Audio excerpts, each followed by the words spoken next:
ሰላም ጤና ይስጥልን ውድ ተመልካቾቻችን አድማጮቻችን ከሰዓቱ አበይት መረጃዎች ጋር እኔ ደረጀ ሀብተወልድ ነኝ። ወደ ዜናዎቼ ከማለፌ በፊት በቅድሚያ ጠቅላይ ሚኒስትር አብይ አህመድና የጦር ጀነራሎቻቸው በቀይ ባህርና በአሰብ ዙሪያ የሚያደርጉትን ፉከራ አስመልክቶ ፖለቲከኛው አቶ ልደቱ አያሌው ያሏትን አጭር ነገር እናስቀድም። አሁን ጠቅላይ ሚኒስትር አብይ ባሰቡበት መንገድ ተይዶ የኢትዮጵያ ሕዝብ የባህር በር አግኝቶ ተጠቃሚ ከሆነ በማግስቱ እኔ ከፖለቲካ ለቃለሁ።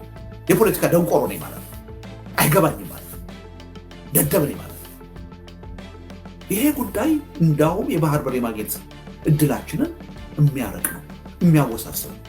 ከዚህ በኋላ በጎረቤት አካባቢ ያሉ ሀገሮች ሁሉ ኢትዮጵያን በስጋት ነው የሚያዩት፣ በፍርሃት ነው የሚያዩት።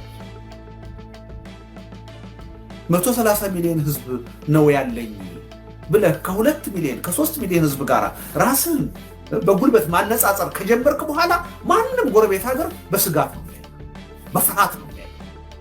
ከነዚህ ሀገሮች ጋር ነገ በሰላማዊ መንገድ በጥቅም ልውውጥ በዲፕሎማሲ የባህር በር ጥያቄያችንን ለማሳካት የምናደርገው ጥረት ሁሉ ችግር ውስጥ ነው የሚወድቀው፣ የማይቻል ነው። ስለዚህ ለኢትዮጵያ የባህር በር ማስገኘት የሚፈልግ መሪ በዚህ ወቅት አገሪቱ በጦርነት እየታመሰች በጦርነት በኃይል የባህር በር አመጣለሁ ብሎ አይፎክርም። ይሄ የኢትዮጵያ የባህር በር እንዳታገኝ የሚፈልግ መሪ አመለካከት ነው፣ አካሄድ። ወደ ሰዓቱ ዜናዎች ስናልፍ የህወሓት ከፍተኛ ወታደራዊ አዛዡ ጀነራል ምግበይ ኃይለ በክልላቸው ላይ ከማናቸውም ኃይል ለሚከፈት ማናቸውም ጥቃት በአስተማማኝ ሁኔታ ዝግጅት መደረጉን በማረጋገጥ ከኤርትራ መንግስትና ህዝብ ጋር የሚያደርጉትን ግንኙነት አጠናክረው እንደሚቀጥሉበት አረጋገጡ። ጀነራሉ ይህን ያሉት ትናንት ከአክሱም ከተማ ነዋሪዎች ጋር በተደረገ ውይይት ላይ ነው። ጀነራል ምግበይ በዚሁ ጊዜ በአካባቢያችን ካሉ ህዝቦች በተለይም ሰላም ከሚፈልገው የኤርትራ ህዝብና መንግስት ጋር ለሰላም ስንል ግንኙነታችንን እንቀጥልበታለን። ሌሎች የትግራይ ህዝብ ጎረቤቶቻችንም ማለትም ጄኖሳይድን የሚቃወሙ የአማራ የአፋር የሚሆን የአገው ህዝብ አብረውን እንዲቆሙ ጥሪያችንን እናቀርባለን። ጄኖሳይድን ወይም የዘር ማጥፋት ወንጀላቸውን ለማስቀጠል የሚፈልጉትን ደግሞ እስከ መጨረሻው ድረስ እንደምንታገላቸው መልእክታችንን እናስተላልፋለን ሲሉ ተናግረዋል። ኣብ ከባቢና ዘለው ህዝቢ በተለይ ንኤርትራውያን ሰላም ዝደሊ ናይ ኤርትራ ህዝብን መንግስትን ንሰላም ደው ምባል ክንቅጽለሉ ኢና። ጄኖሳይድ ንዝቐጽል ሓይሊ ከዓ ኩሎም ጄኖሳይድ ዝቃወሙ ሓይልታት ኣብ ከባቢና ዘለው ኣምሓራ ይኹን ኤርትራ ይኹን ኣጎብ ይኹን ዓፋር ኣብ ጎኒ ህዝቢ ትግራይ ክኾኑ ኣብ ጎኒ ሰራዊት እዚ ክኾኑ ከዓ በዚ ኣጋጣሚ እዚዩ መልእኽትና ንሕልፍ። ዛሬ ከማለዳው ጀምሮ በወልዲያ ከተማ ዙሪያ ከፍ ያለ የተኩስ ልውውጥ እንደሚሰማ ተገልጿል። የከተማዋ ነዋሪዎች ባደረሱን መልእክት ዛሬ ጥቅምት 21 ቀን 2018 ዓ.ም ከጠዋት ጀምሮ በወልዲያ ከተማና በዙሪያ ከፍተኛ ተኩስና ውጊያ አለ። የመድፍ ድምፆችም ይሰማሉ። የአካባቢው ውጊያ በአጭር ጊዜ ውስጥ እንደገና አገርሽተዋል ብለዋል። በትናንትና ዕለት ከምኒልክ ዕዝ ፋኖ የወጣ አንድ መረጃ መጠነ ሰፊ የማጥቃት እርምጃ ለመውሰድ በፋኖች በኩል ዝግጅት እንደተጠናቀቀ የሚያመላክት ነው። ተመልካቾቻችን፣ አድማጮቻችን በዚህ ጉዳይ የሚደርሱን ተጨማሪ መረጃዎች ወደ በኋላ ላይ ይዘን ለመቅረብ እንሞክራለን። በጎንደር ቀጠና በፋኖች መካከል እርቁ ከተበሰረ ማግስት ወዲህ ሁለት እዞች በጋራ እያካሄዷቸው ባሉ አውደ ውጊያዎች አመርቂ ድሎች መመዝገባቸውን ቀጥለዋል ሲሉ አመራሮቹ አስታወቁ። በጋራ በመሆን በማክሰኝት ከተማ በሶስት አቅጣጫ በከፈቱት ጥቃት በአገዛዙ ኃይሎች ላይ ከፍ ያለ ኪሳራ በማድረስ ከተማዋን የተቆጣጠሩት በአርበኛ ሀብቴ ወልዴ የሚመራው የአፍባሃ በላይ ዘለቀ እዝና በአርበኛ ደረጀ በላይ የሚመራው የአፋር ጎንደር ጠቅላይ ግዛት እዝ አሁንም የማጥቃት እርምጃቸውን አጠናክረው እንደቀጠሉ ተነግረዋል። ቅጽበታዊ እርምጃ ነው በተባለው በትናንቱ የማክሰኝት ውጊያ በከተማዋ የሚገኙት የብልጽግና ወታደራዊ ካምፖች መውደማቸው ተመልክተዋል። በተመሳሳይ ሁለቱ ግዙፍ እዞች በጋራ በመሆን በምዕራብ በለሳ፣ አበይና ድርቃ እንዲሁም ልደታ በተባሉ አካባቢዎች ላይ በወሰዱት እርምጃ በርካታ ቁጥር ያላቸው የአገዛዙ ወታደሮች ሰለባ መሆናቸውን የዓይን ምስክሮች አረጋግጠዋል። ፈጣንና ልዩ ማጥቃት በተደረገበት በዚህ አውደ ውጊያ በግንባሩ ከተሰለፉት ብዛት ካላቸው የአገዛዙ ወታደሮች መካከል ከጥቃቱ የተረፉትም ሙትና ቁስለኛ የሆኑትን ጓዶቻቸውን ሲያነሱ ወደ አርባያ ከተማ በሽሽት ማምለጣቸውን የፋኖ አመራሮችና የአካባቢው ነዋሪዎች ተናግረዋል። የአሜሪካውያን ኢትዮጵያን የህዝብ ጉዳዮች ኮሚቴ ወይም ኤፓክ በአርሲ ዞን የተለያዩ ወረዳዎች በኦርቶዶክሳውያን ላይ የተፈጸመውን ግድያ በጥብቅ አወገዘ።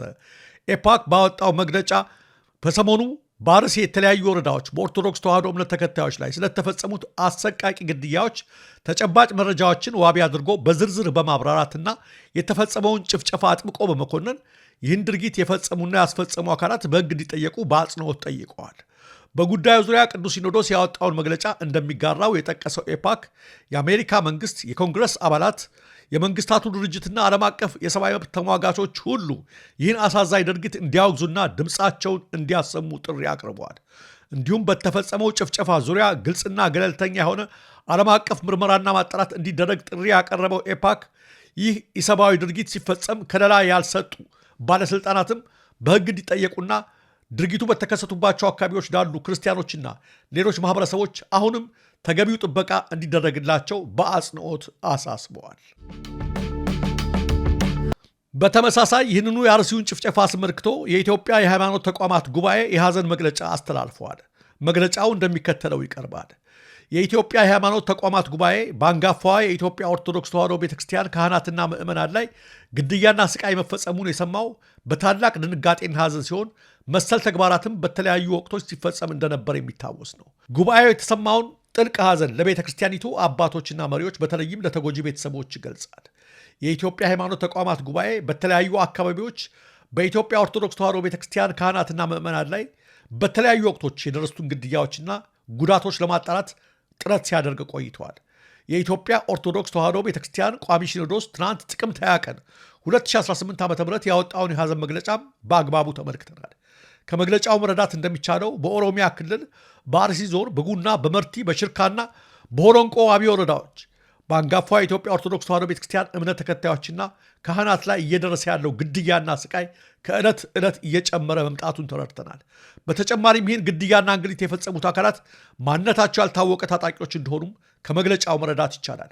ከዚህ አንጻር መንግስት የዜጎችን በሰላም ወጥቶ የመግባት ነፃነት የማረጋገጥ ዋነኛ ኃላፊነት ያለበት በመሆኑ ችግሩ ከዚህ በላይ ተባብሶ ተጨማሪ ሐዘንና ሰቆቃ ከመከሰቱ አስቀድሞ አስፈላጊውን የሕግ ማስከበር ስራ እንዲሰራ ጉባኤያችን በአጽንኦት ይጠይቃል።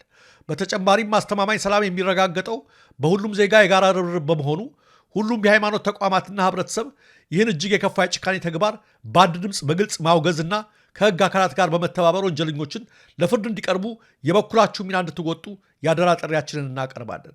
በመጨረሻም ይህን አሰቃቂ ሰብአዊ ጭካኔ ድርጊት በጽኑ እያወገዝን ለኢትዮጵያ ኦርቶዶክስ ተዋሕዶ ቤተክርስቲያን መሪዎችና ምዕመናን በተለይም ለሟቾችና ጉዳት ለደረሰባቸው ወዳጆችና ቤተሰቦች ታላቁ ፈጣሪ ልባዊ መጽናናትንና ጽናትን እንዲሰጥልን እንለምናለን። ፈጣሪ ኢትዮጵያን ይባርክ፣ ህዝቧን የሚጠብቅ። የኢትዮጵያ የሃይማኖት ተቋማት ጉባኤ። በሌላ በኩል መንግስት ለአርሲው ግድያ ይቅርታ እንዲጠይቅና ካሳ እንዲከፍል ኢሃፓ ጠይቋል። የኢትዮጵያ ህዝባዊ አብዮታዊ ፓርቲ ኢሃፓ ይህን ያለው ዛሬ ጥቅምት 21 ቀን 2018 ዓ.ም ባወጣው መግለጫ ነው። ፓርቲው በመግለጫው በኦሮሚያ ክልል በምስራቅ አርሲ ዞን በተለያዩ ወረዳዎች በድምሩ 25 የኢትዮጵያ ኦርቶዶክስ ተዋሕዶ እምነት ተከታይ ምዕመናን በአሰቃቂ ሁኔታ መገደላቸውን በዝርዝር አመልክተዋል። ኢሃፓ በምዕመናኑ ላይ የተፈጸመው ግድያና አካላዊ ጉዳትን አውግዞ መንግስት ተጠያቂነቱን እንዲያምንና ወንጀሉን የፈጸሙት አካላት በአስቸኳይ ለፍርድ እንዲቀርቡ አሳስቧል። ለደረሰው ግድያና አካላዊ ጉዳት የተሰማውን ሐዘን የገለጸው ፓርቲው መንግስት ህዝቡን ይቅርታ እንዲጠይቅና አስፈላጊ ያለውን ካሳ ለሚመለከታቸው ሁሉ እንዲከፍል በአጽንኦት ጠይቋል። ተመልካቾቻችን፣ አድማጮቻችን አሁንም ከወልዲያ አካባቢ የሚደርሱን መረጃዎች እንደቀጥሎ ናቸው። በወልዲያ ከተማ ዙሪያ ከባድ የተኩስ ድምፅ እየተሰማ ነው። መድፍና ከባድ መሳሪያዎች ሁሉ ይሰማሉ። ውጊያው ዳግም አገርሽተዋል ነው የሚባለው። ከፍተኛ ውጥረት በከተማዋ ላይ አሁንም እንደገና ነግሷል።